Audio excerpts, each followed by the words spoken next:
Hello, everyone. Thank you so much for joining us for our November workshop on school orchards. We're so excited to have you here today to participate in this interactive workshop. We have so many great participants here that have lots of experience working in school orchards.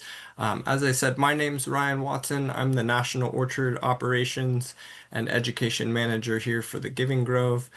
We are a community orchard nonprofit spanning coast to coast from organizations in 16 cities with just over 700 little orchards dotted across the country.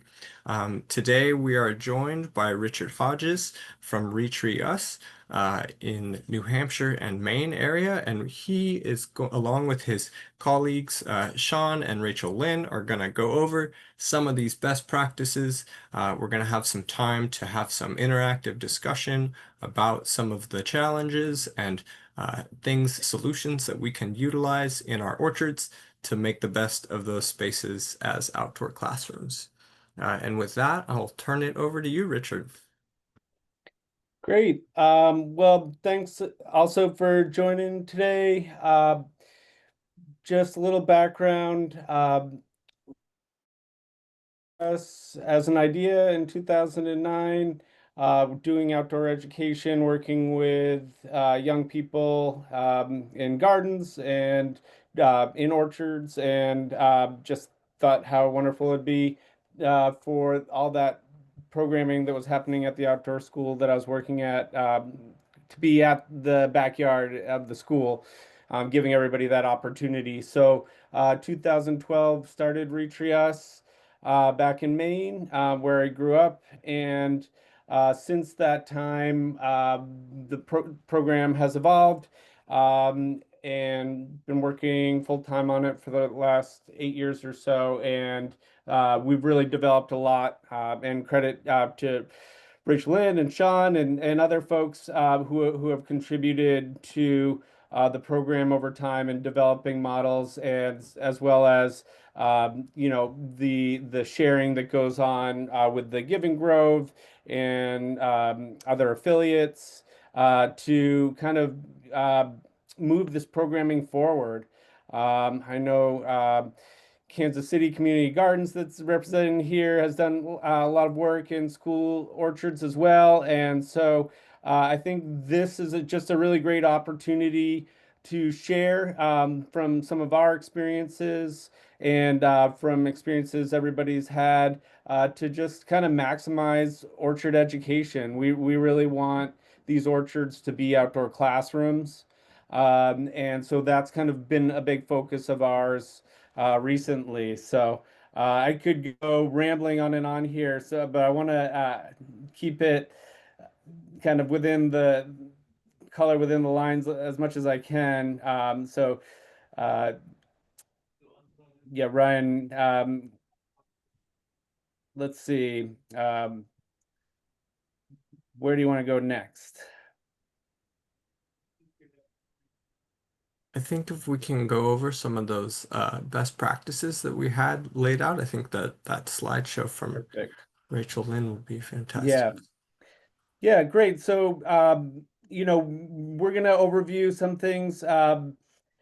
Challenges, some best practices in orchards, and also some curricular connections uh, to tie orchards directly to either learning standards or to just be incorporated into curriculum in schools. And then we'll, create opportunities for dialogue. We'll have a breakout session here later on. But yeah, I think right off the bat, let's open up that slideshow. Do you want to open it up, Ryan, or I could pull it up here? The latest one I sent, I hope. Yeah. Um,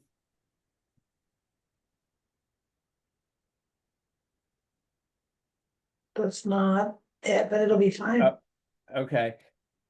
Yeah, so credit to Rachel Lynn for pulling this, and Rachel Lynn is our program regional program manager, and so kind of put this slideshow together just to kind of overview some of these things, these experiences we've had with what we refer to as orchard caretakers. So folks in orchards that have school orchards that are kind of tasked with the role of maintenance and connecting students with the orchards. In some other spheres, referred to as stewards, but for the purposes of Retrius, we refer to these folks as orchard caretakers. And we've established just over 100 school orchards at this point.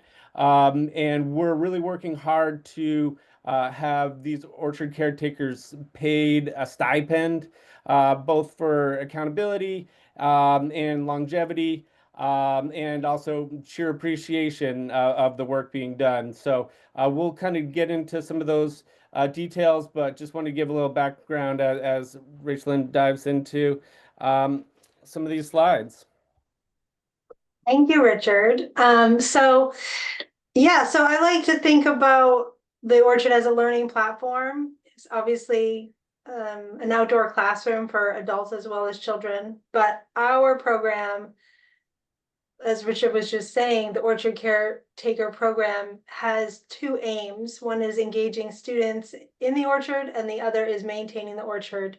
And that maintenance is a relationship with Retriest that gives us a lot of feedback. So I'll be walking through some of those wins with you. So the first thing I want to say about it is that as a teacher myself, I can say some of the impacts on this screen, some of the impacts I witness.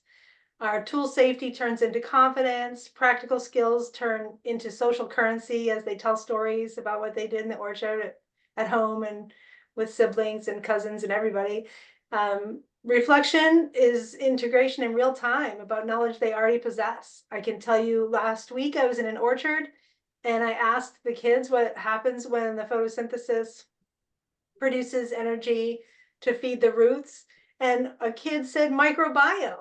And I was just like, what? That was a word that blew my mind 8 years ago. And now a sixth grader is schooling me. And I was just in love with that.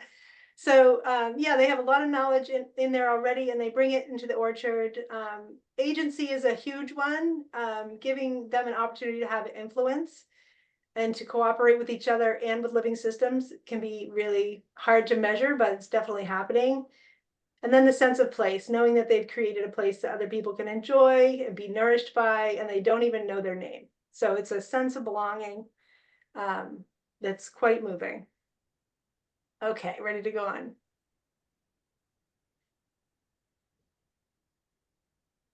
Can you advance the slide, Dea? All right. So, working with orchard caretakers, we have certain successes. Let me see. Sorry, my screens are on top of each other. Okay. So resource sharing, community involvement, and maintenance are three areas where I think our program is really winning for everybody. So in the resource sharing category, there's a lot of things here, but we've been really successful with sharing instructional videos also, which I didn't put on here. Sharing curriculum, some of our specific curriculum that's most popular this fall is the power of pollinators, the FBI and genetics. Tool safety is always popular, and tremendous fruits. Now, many of our orchard caretakers are adapting these curriculum. Some of them are using them directly, and others are working on their own. And they're inspired by the space and creating their own lesson plans too. So we do some guest teaching, and in the field with teachers, we're creating new curriculum all the time. Last year, we did a bunch of pruning workshops with kids, and they gave them ribbons instead of tools, so it made it really easy to learn about pruning instead of worrying about fingers and all that. Orchard Caretaker Manual, something we created with Giving Grove earlier this year, has been distributed to our orchard caretakers, and that's a wonderful resource. Yeah, so we also provide orchard caretakers with maps of their orchard and maintenance log that they can fill out if they are collaborating with others it could just be a useful practice. So there's a lot of resource sharing. And then on the maintenance side, we have set out some toolkits. We piloted a toolkit project with Giving Grove this year and sent hand tools out, as well as an orchard caretaker manual that I just mentioned. Yeah, so there's lots going on, and these are successes for us for sure. Oh, and I do want to mention that we have a 10-unit curriculum coming out with kids gardening that'll be released really soon, and that's going to have learning standards aligned with that. So stay tuned for that, and please advance my next slide. Okay, so some of the challenges with our program is that there's turnover at schools, especially after funding cuts. Food Corps members that were active in our network had to move on, and their relationship with that school changed. And so sometimes we get communication about it, and sometimes we don't. But there is a silver lining, is that we have relationships, so we can find somebody to fill in. And communication within the school can be challenging. Orchard caretakers encouraging other teachers to get involved. Some are successful, some are not. And I corrected this spelling error on a revision, but it's not there. So I'm telling the story, we could say, getting the story out there about how wonderful the learning experience is in the orchard. This is a wonderful opportunity. I'm grateful for it, but there's not enough of this. So we're recruiting new orchard champions all the time.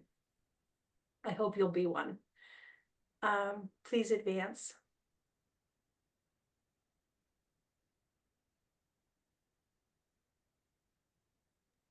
Can you advance my slide, please?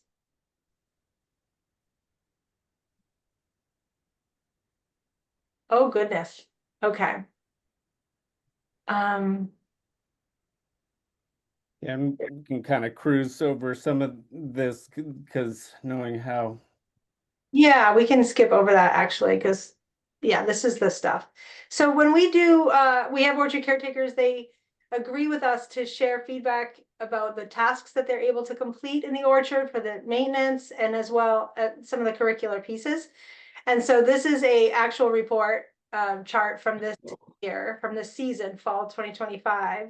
And all of the one-offs that you see on screen are where we ask for other. So everybody was watering, it was a drought year.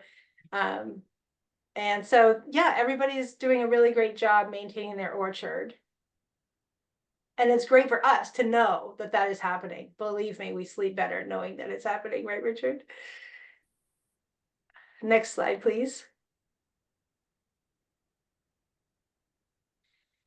So nearly 96% of our students are, no, 96% of our orchard caretakers are engaging students, and they reported collectively 1,596 students were engaged in the fall of 2026 so far. And that's a wonderful number. Next slide, please. Some of the activities that students are doing in the orchard, as reported by the survey and reports that orchard caretakers gave, are maintenance, harvest, planting, inspecting, and there's special events also, harvest events that are happening at the schools. And so the students are really finding powerful, interesting facts. And they had one orchard reported that they had a predator, or not a predator, a critter come in and eat all these fruit and cause some damage. And then the students went into investigation mode, and they really used a lot of deductive reasoning to figure that out and what they could do about it. Next slide, please.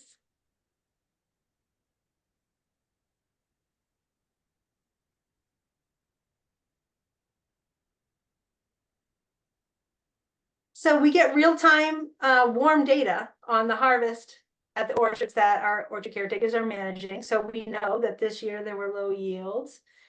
Some reported the drought. Some had caterpillars. They knew it was going to be an issue. Bird damage, things like that. And some were talking about how they didn't get a harvest because some other human came along and harvested everything too soon. So I think I've heard that happens in the Giving Grove network sometimes.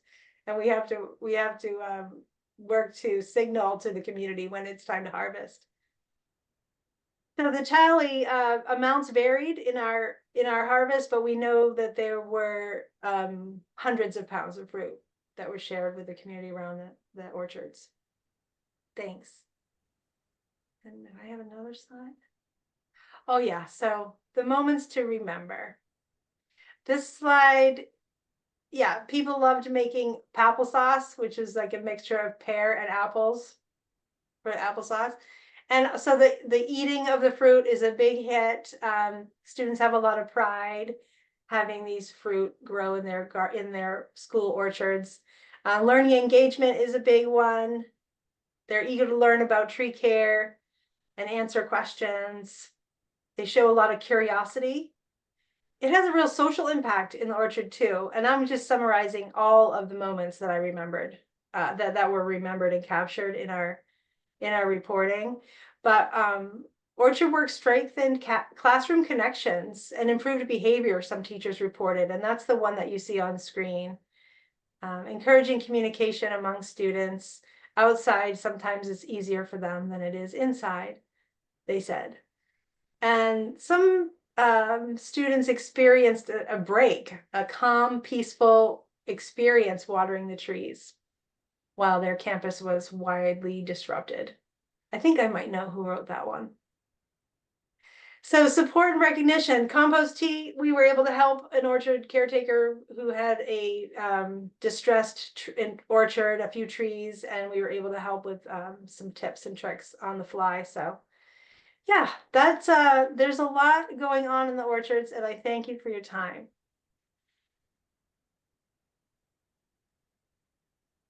Awesome. Well, thanks for running through all that, and so also wanted Sean's also spending a lot of time out in the field as a AmeriCorps member, community tree steward, and just kind of wanted to give you a moment, Sean, to share along those lines of moments and testimonials from orchard caretakers.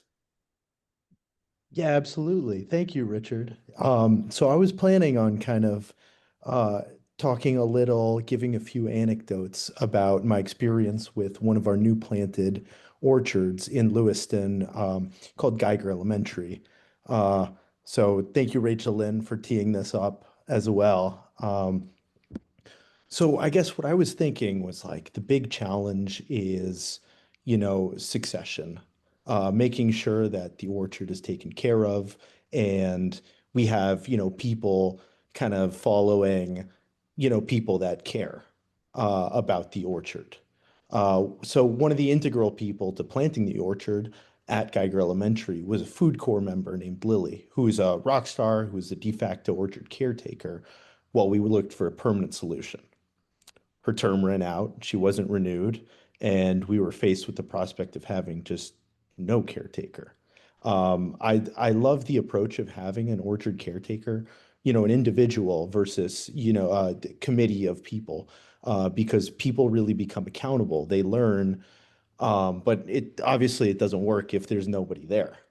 So the first thing we did was kind of lean on the garden committee at the school.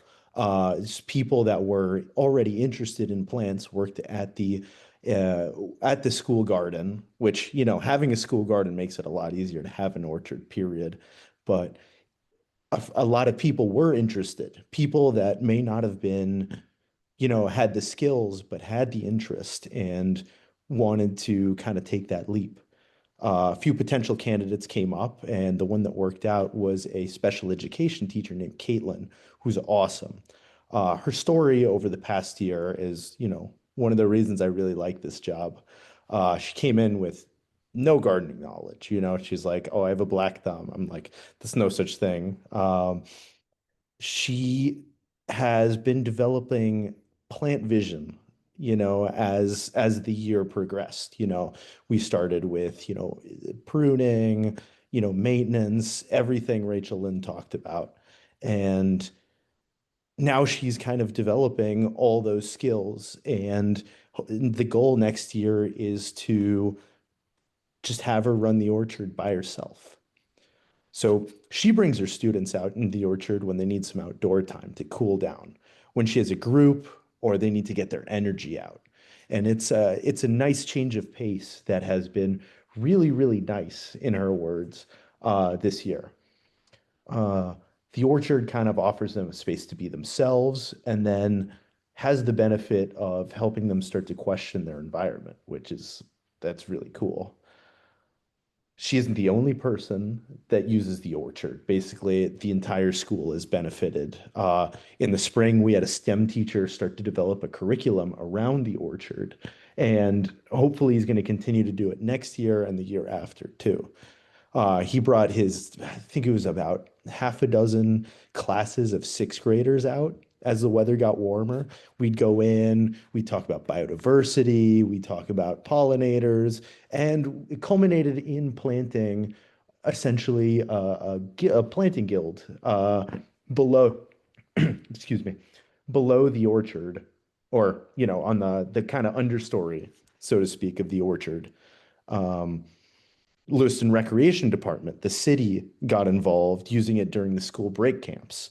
And over the summer, we were able to combine a summer cooking class with a gardening class, get those kids who are going to stay in over the summer outside with, you know, basically, if you plant it, people will start to use it. People will find out. So we're really looking forward to getting a few more teachers involved, not just in Geiger, but in all of Lewiston Auburn in 2026. Thank you so much, Sean, for sharing. I really appreciate those perspectives about engaging other organizations in your community, working with those local clubs and other allies in your local community at your school to really engage that space. We did have a question from the chat here, and definitely if you have some questions, feel free to throw those into the chat. We love to be able to help you with those. Whitney is curious about the youngest age group that you would recommend working in the orchard. We had good success with fifth graders on Tuesday, but worried about younger children running around on an urban site. So would anyone Rachel you or Rachel Lynn or Richard, you want to give a shout to experiencing with age groups, or Richard, you want to give a start? Sure. Yeah.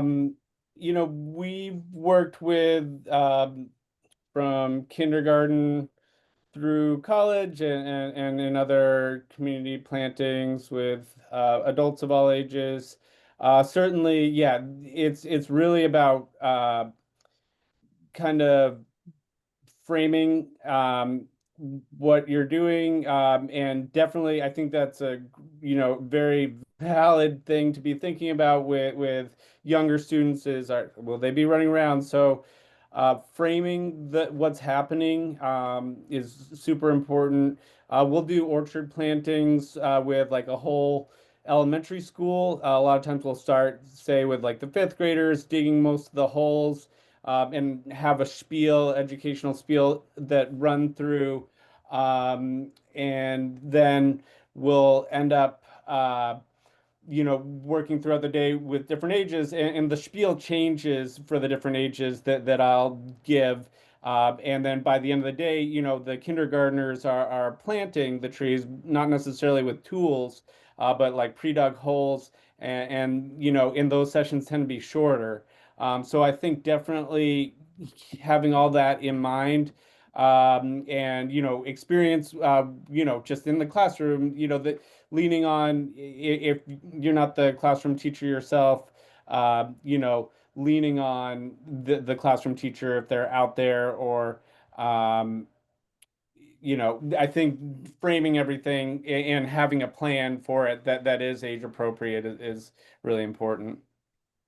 Yeah, I think that's great suggestions. Making sure, and I think Matt Bunch also included that, is making sure that the tasks that you're trying to accomplish in the orchard are going to be age appropriate.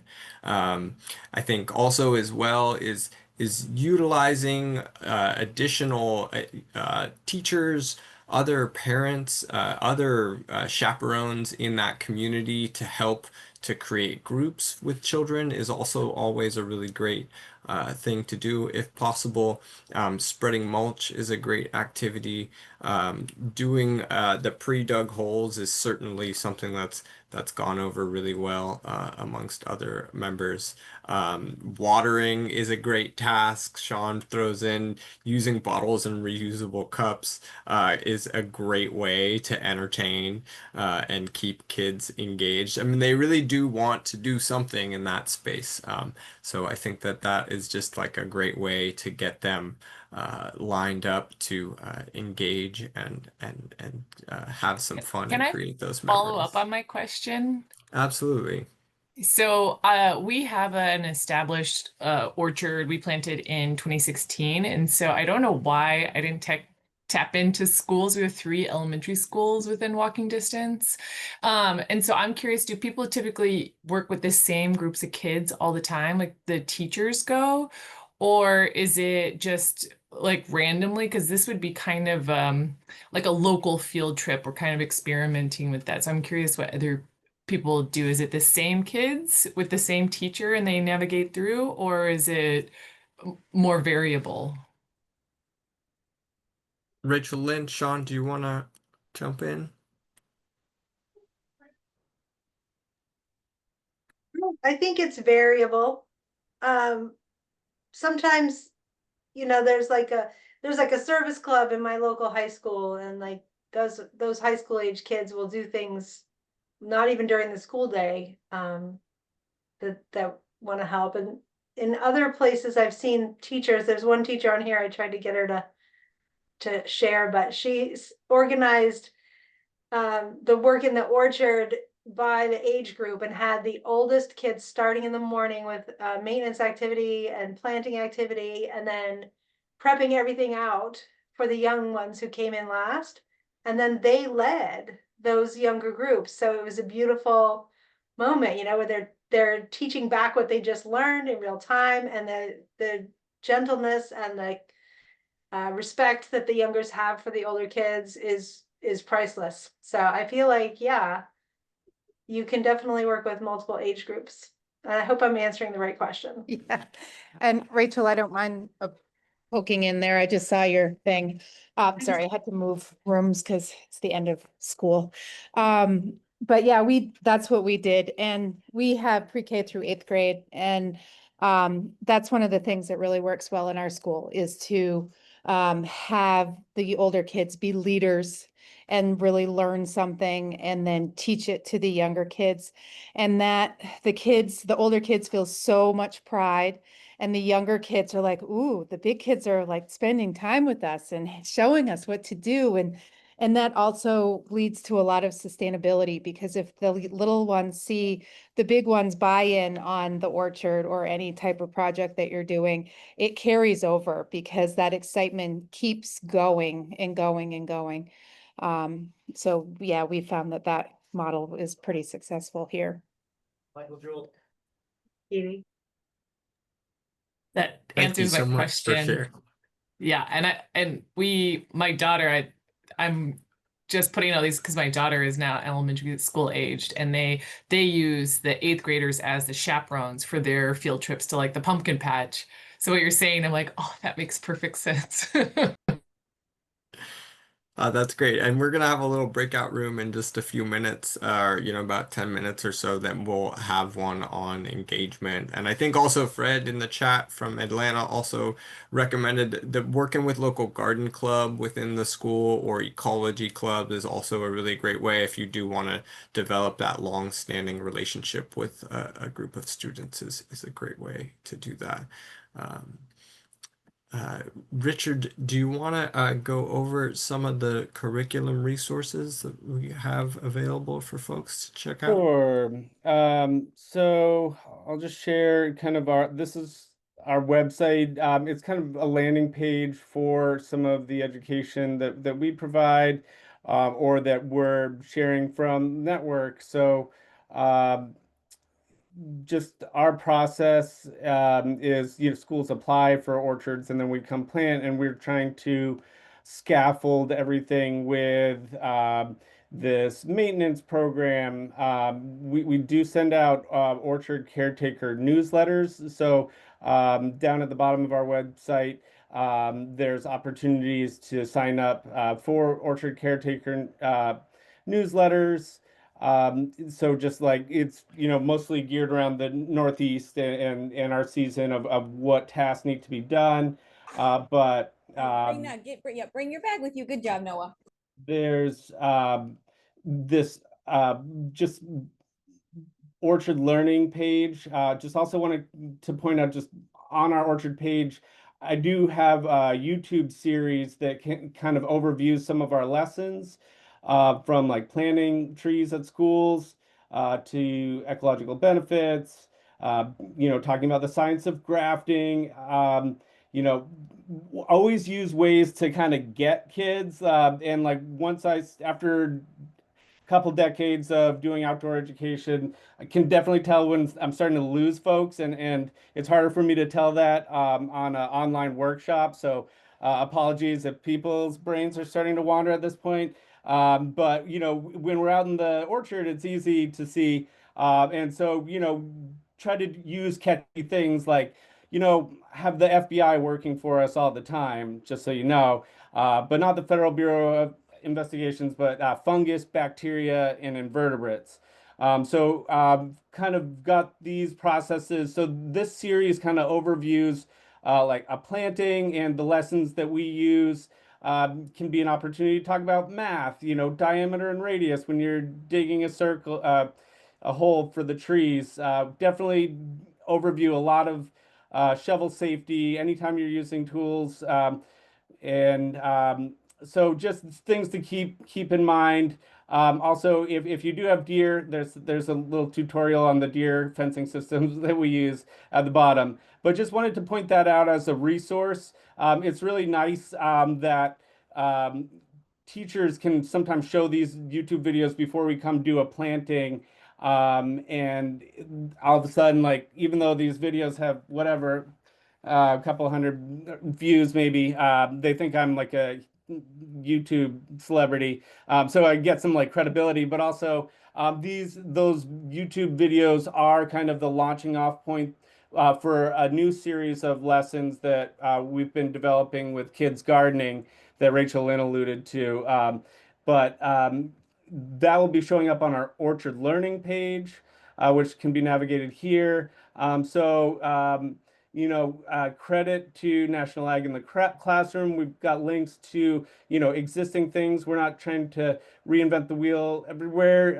There's some great things out there. National Ag in the Classroom is a great resource for finding curriculum for orchards or gardens.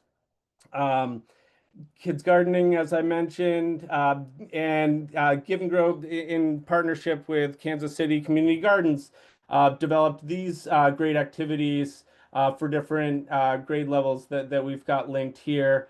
It's kind of the lessons that we've been trying to focus more on, are like this one that we've created a while ago in partnership with an ecologist. Who kind of turned everything into like a PowerPoint presentation with kind of guided kind of dialogue that can be used with the students. And so with these new lessons that we're developing with Kids Gardening, that's kind of the model. So it's like plug and play. It's really easy for a teacher to use these. They have a script, and kind of use these slides as a teaching lesson. So rather than trying to create extra work for teachers that we know are very busy, and even tuning into this, appreciate all that. So trying to make them plug and play, and the lessons that we're developing are kind of along these lines, informed by the YouTube series that I showed, and then kind of delving into different topics, having learning standards, and worksheets, and different things like that. So this Orchard Learning page on our website is kind of where I point folks for, and we're always trying to populate that. And again, sharing resources that created by partners.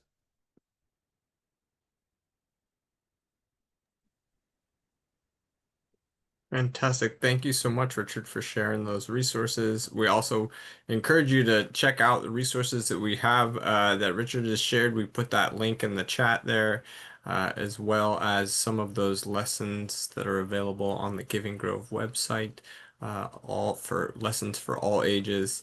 And we are excited about getting to our next section of the workshop, which is going to be an opportunity for us all to go and join a few breakout rooms for discussion. We're going to have 3 different breakout rooms, and we're going to allow you all to choose which room you're going to go into. So we're going to have 3 different rooms based upon different topics. So room 1 is going to be based around curriculum, and we're going to have Rachel Lynn in there with you. Room 2 is going to be based around navigating red tape and administration. And room 3 is going to be based around site selection and horticulture. I'm sorry. Room 3 is going to be based around steward retention. So we're going to be discussing the ways in which we have been able to maintain our volunteer groups based upon these different topics that we're discussing. Feel free to join whichever room is most enticing to you, and we're gonna open those rooms up for just a minute here. So room 1 is going to be based upon uh, excuse me here, sorry, I lost my It's in the room 1 will chat. be Yeah, curriculum. It's room in the 1 will be chat. curriculum. Room 2 will be navigating red tape, and room 3 will be volunteer retention.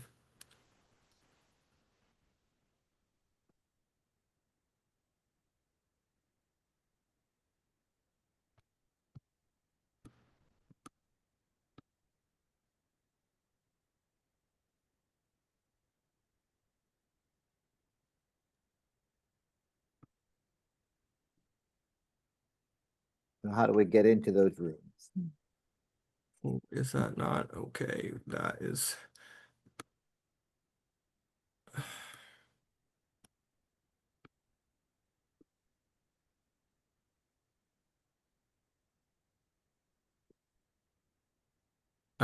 You know what? I'm sorry, I'm having a little bit of trouble here. I think I Um, figured it out. If you go to the more, if everybody goes down to the more section on the bottom right of your Zoom screen and you click on that, it allows you to go into, I had it a minute ago, it allows you to go into rooms and then the rooms come up. Oh no, join a breakout room. And then you can join 1, 2, or 3.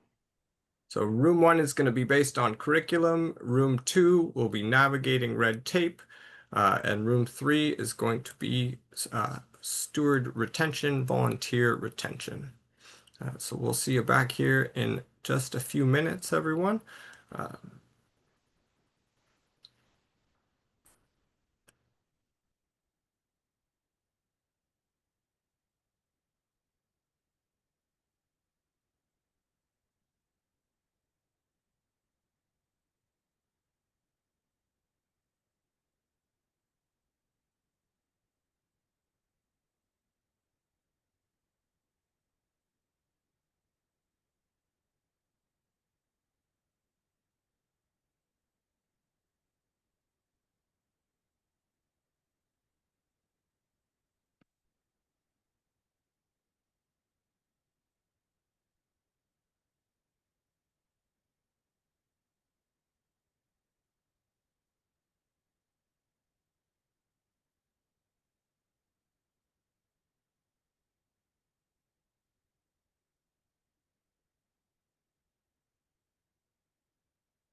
All right, welcome back, everyone.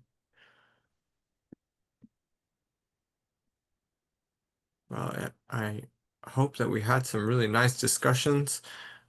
Really glad to see everybody in a room together, being able to talk about these challenges that we have in navigating school orchards, working with curriculum, navigating through red tape and administration, and some of these challenges around steward retention.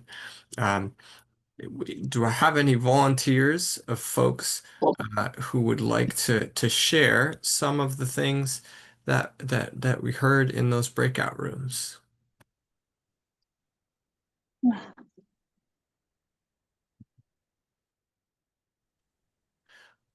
Well, we had a curriculum group and everybody shared except one person, but she shared in the big group, so it's good. And there's 2 curriculum lessons that they have shared that and put them in the chat for everyone. So that's a wonderful gift. Thank you guys. Amazing. Does anyone else want to share back from one of the other rooms some of the discussion that came up? We've got some great curriculum resources that have been dropped in the chat. We'll be sending all these guys out as a follow-up for notes from this workshop. But do we have anything from our volunteer retention group or from our navigating red tape group? I'll jump in with the volunteer retention thing. I would not on the details of what we discussed, but I have to say it was one of the livelier and faster to engage breakouts I've had at a Giving Grove webinar. Well, that's a good thing. All right.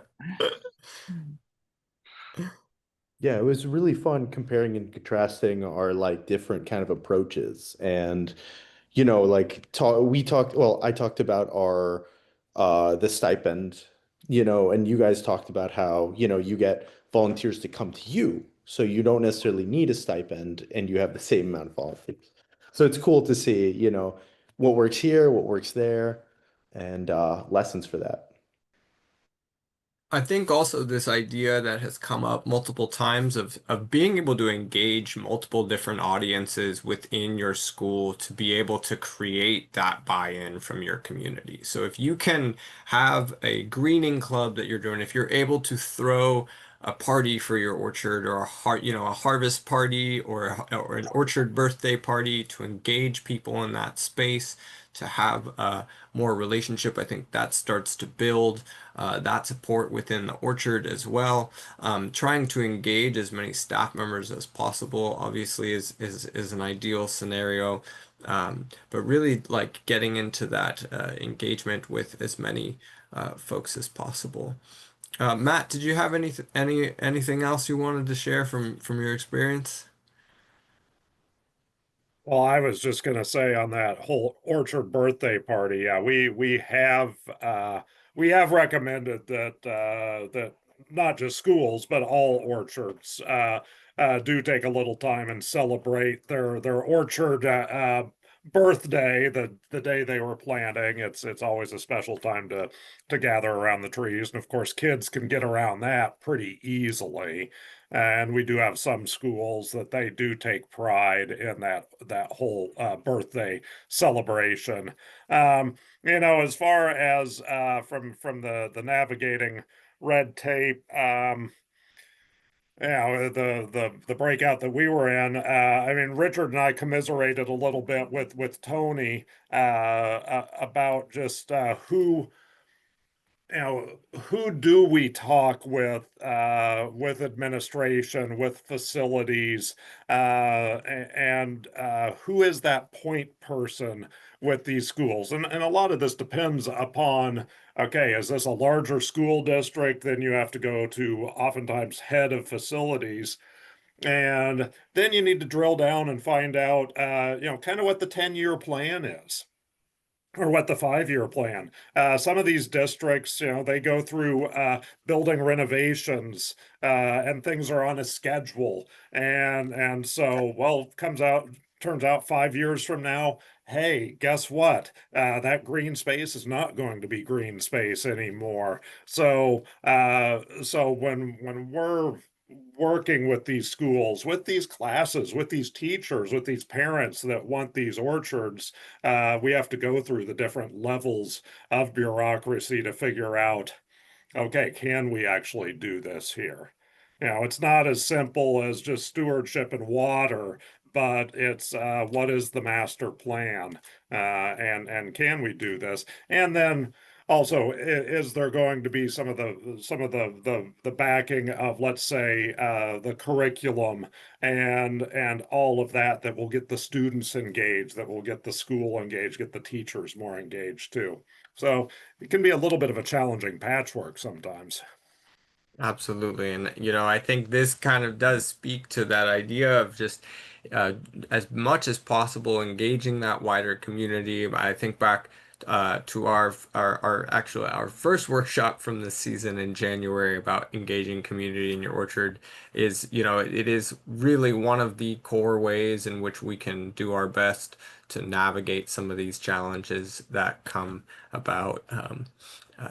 We really appreciate everyone's input and thoughts and work that they're doing in these school orchards and bringing them to life as outdoor living classrooms.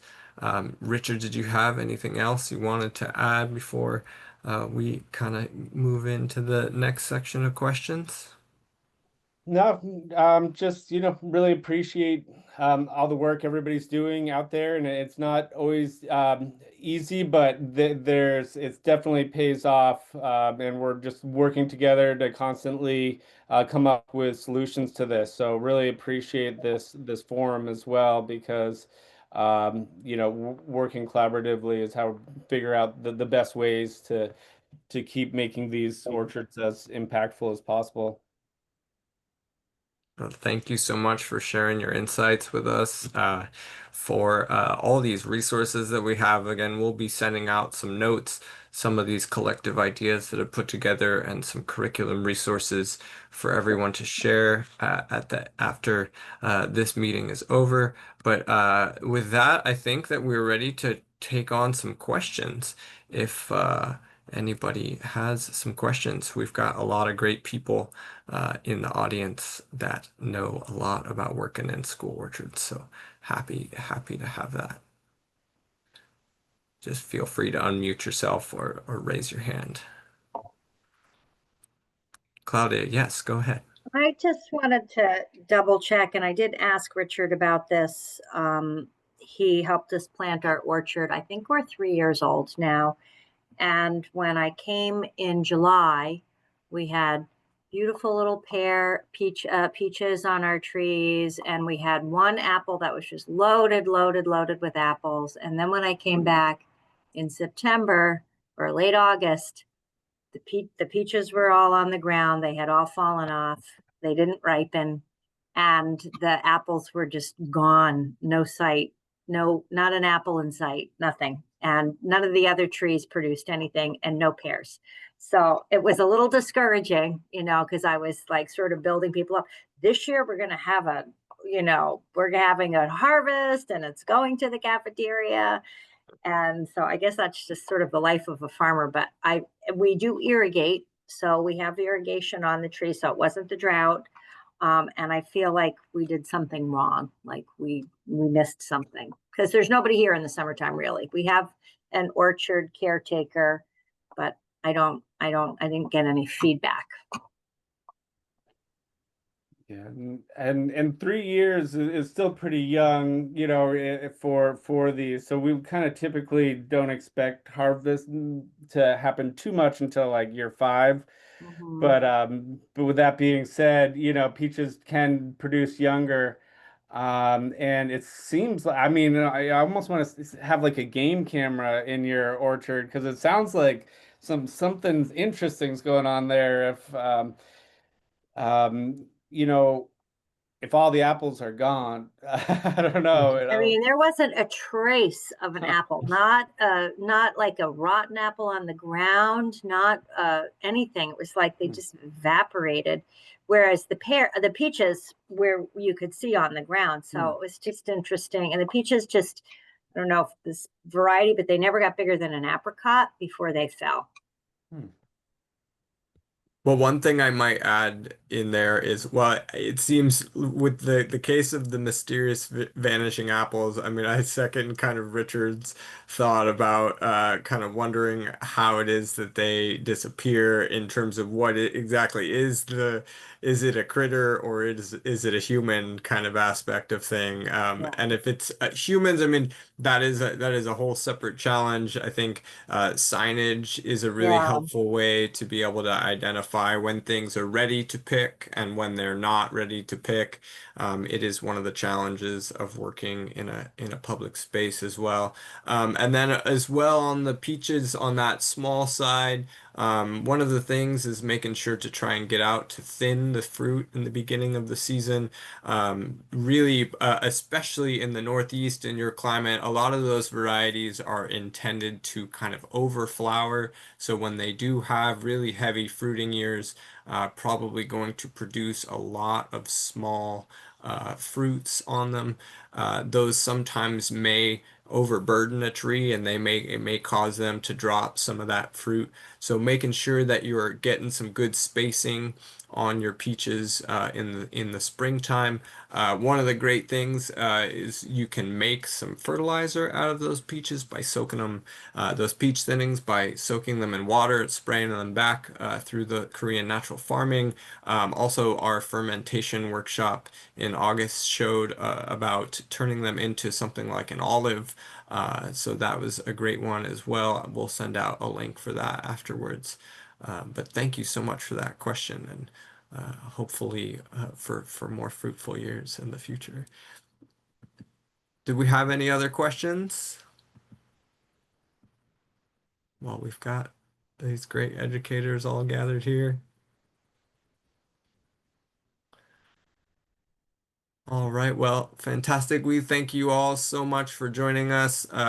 We hope that you'll join us for our upcoming workshops.